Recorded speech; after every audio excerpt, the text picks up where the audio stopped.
let's say you buy medicines, okay, or let's say you go to a shop and he gives you a good, then he may say GST extra. Okay, so he may be telling you AC ka daam kya hai, what is the price of this AC? So AC is the price of this AC is 15,000 rupees, but GST extra.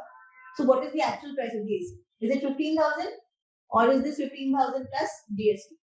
So let's say 10% GST. So the price of the AC with GST is 16,500. So when you say price of the AC, what is the price of the AC? With GST, without GST, right? So everything like that, you have one price of the good and then you have government taxes. So everything can be calculated in two ways. One is called the factor cost. Factor cost meaning this is the cost at which the good was produced. Okay, it is the cost of the factors of production. What are the factors of production? Those things which are used in production, like land, labor, capital, and entrepreneurship. 4 things that are used in production process, right? So the cost that you pay to these 4 factors, the cost at which that good is produced is called factor cost. Okay, and then there is another concept called the market price. What is the market price? It is the price that consumers pay. So you may be producing the good at factor cost, but consumer pay market price, because market price includes what? Taxes and subsidies, right? Market price includes taxes and subsidies.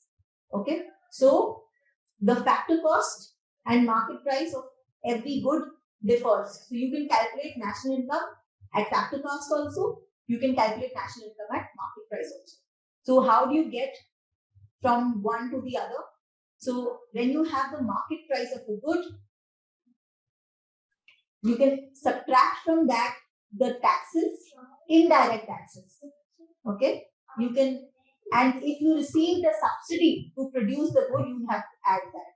So you take the market price, you subtract the taxes, the indirect taxes to be paid, and you add if you receive the subsidy, and then what you get is factor cost. Or in other words, if you have the factor cost, you add the taxes, indirect taxes,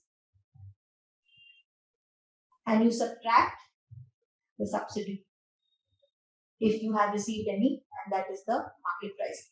Now I will ask you all a question. Why only indirect taxes? Is this clear, everyone? So to repeat, why we are only including indirect taxes here? Because indirect taxes are taxes imposed on selling of goods.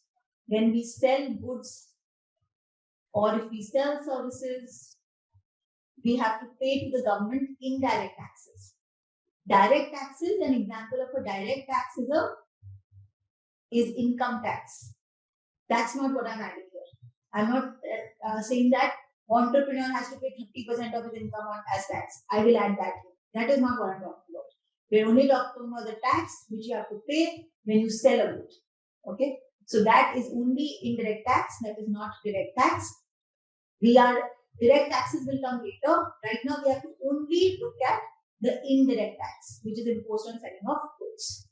Okay, all right.